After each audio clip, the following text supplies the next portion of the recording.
السلام علیکم. آپ نے کبھی سوچا کہ ہم ایک دنیا میں سوئے اور پھر اچانک جب جاگے تو بن بتائے پوری دنیا ہی بدل چکی تھی. ہماری آنکھ ایک الگ دنیا میں کھلی اور سب کچھ رک سا گیا. اچانک یورپ کی امیگریشن اب شاید کسی کا خواب نہیں رہا. امریکہ اب سب سے طاقتور ملک نہیں رہا. پیرس اب رومانٹک نہیں رہا. نیو یارک ایکسائٹنگ نہیں رہا. چائنا کی دیوار اب کوئی قلعہ نہیں ہے, کوئی مسٹری نہیں ہے. مکہ اور مدینہ نے نمازی کھو دی ہے اور تمام مساجد جو ہیں وہ سونی ہو کے رہ گئی. گرجا گھر, دیگر عبادت گاہوں نے بھی اپنے اپنے دروازے بند کر دیے. مندروں میں تالے لگ گئے.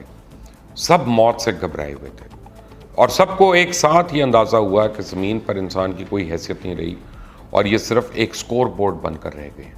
اچانک ساری جنگیں بند ہو گئی ہیں. دہشت گردی کے واقعات ختم ہو گئے. قتل و غارت رک گیا.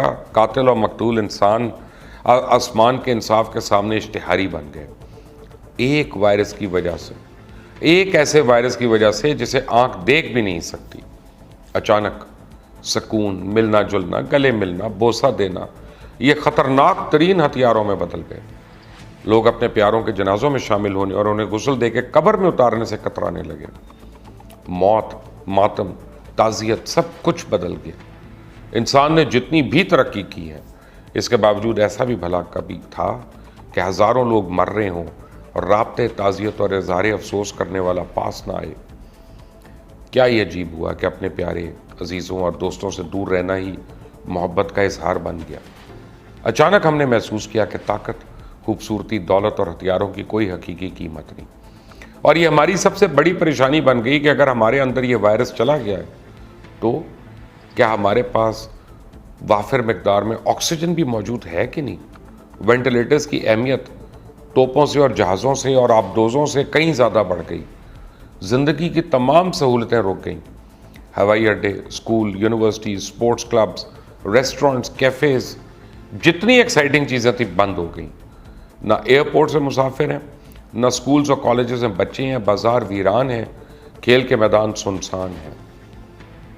اچانک ہمیں احساس ہوا کہ مصروف ترین زندگی, بہت زیادہ کام, بازار, شاپنگ مالز, سینماز, اسپورٹس اور سماجی محفلوں کے بغیر بھی زندگی چل سکتی ہے. جسم فروشی, شراب خانے, جوئے خانے یہ سب بند ہو گئے, ان کے اڈے بند ہو گئے. دنیا ہمارے بغیر اب زیادہ صاف, خوبصورت اور پاکیزہ لگ رہی ہے. ماحول بہتر ہو رہا ہے. اوزون لیئر کا سراغ جو ہے وہ بھرنا شروع ہو گیا ہے. اور جب ہم گھروں میں رضاکارانہ طور پہ یا خوف سے قید ہوئے تو ہرن اور جنگلی بکرے انتہائی پرآسائش گلیوں کے گرد دوڑنے لگے جیسے انہیں ہم سے آزادی مل گئی ہو.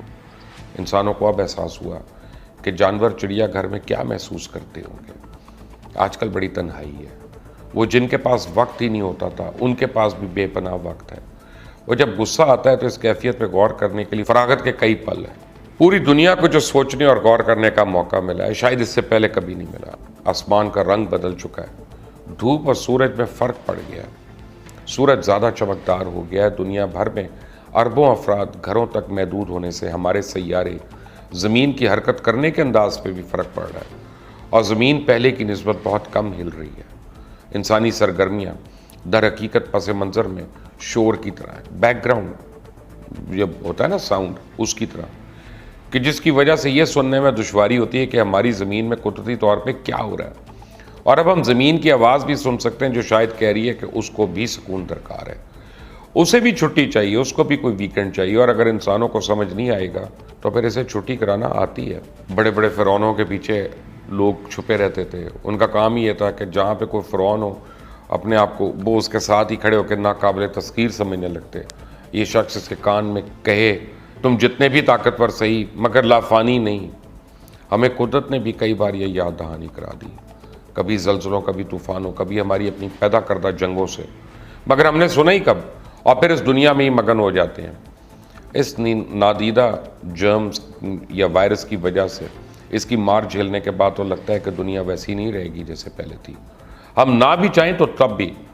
پہلے جو لوگ Hong Kong, Singapore, France, Italy اور امریکہ کے خواب دیکھتے تھے نا, اب انہیں اپنا گھر, اپنا وطن محبوب اور محفوظ نظر آنے لگا ہے.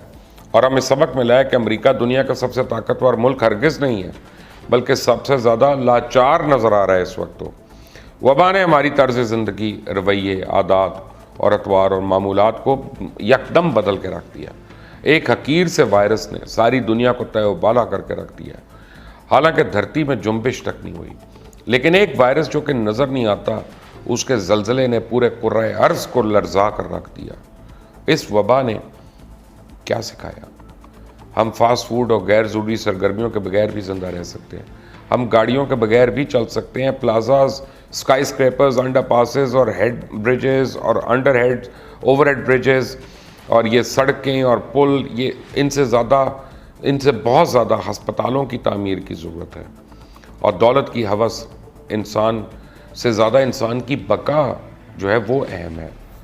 پہلی بار انسانوں کو احساس ہوا ہے کہ ہماری زندگی میں ہماری فیملی، ہمارے گھر والے، والدین، بہن بھائی، بیوی بچے، ان کی اہمیت کس قدر ہے. اس وبا نے تو یہ بھی احساس دلا دیا کہ حکومتیں اپنی عوام کے لیے اگر کچھ کرنا چاہیں تو کیا کچھ کر سکتی ہیں اور انہیں کیا کرنا چاہیے. ابھی تو کورونا نے صرف انسانی رویے، سماجی آداب، ریاستی نظام اور اقتصادی انفراسٹرکچر پر اپنے اثرات مرتب کیے ہیں. جب یہ طوفان تھمے گا تو پوری دنیا کا نقشہ بدل چکا ہوگا. قطع نظر اس کے کہ یہ وبا قدرتی ہے یا اس کے پیچھے کسی انسان کا ہاتھ ہے، میرے خیال میں تو یہ ایک پیغام ہے کہ جو ہمیں بتاتا ہے کہ انسانوں کے بغیر زمین میں پانی، آسمان اور ہوا سب ٹھیک ہے. دنیا آپ کے بغیر بھی جاری ہے، اور جب آپ زندگی میں واپس آ جائیں گے تو کبھی یہ مت بھولنا کہ آپ یہاں پہ مہمان ہیں، اور اب آپ اس زمین کے مالک نہیں ہیں، آپ صرف اور صرف مہمان ہیں. اور اگر آپ قدرت کے ساتھ حد سے زیادہ چھیڑ چھاڑ کریں گے یا نیچر کے ساتھ، تو پھر نیچر بھی کچھ کر سکتی ہے. اور جب نیچر کرے گی نا تو پھر ایک اندیکھا وائرس جو ہے وہ ہمیں خوف سے ہی مار دے گا. سوچنے کی بات ہے. سوچئے گا جب لاک ڈاؤن ختم ہوگا، جب چیزیں نارمل ہوں گی، تو کتنی دیر آپ یہ بات یاد رکھیں گے جو میں آپ کو ابھی بتا رہا ہوں. اگر آپ نے اس چینل کو سبسکرائب نہیں کیا تو پلیز کر لیں، بیل آئیکن کو پریس کریں. انٹل دی نیکسٹ ٹائم، اللہ حافظ.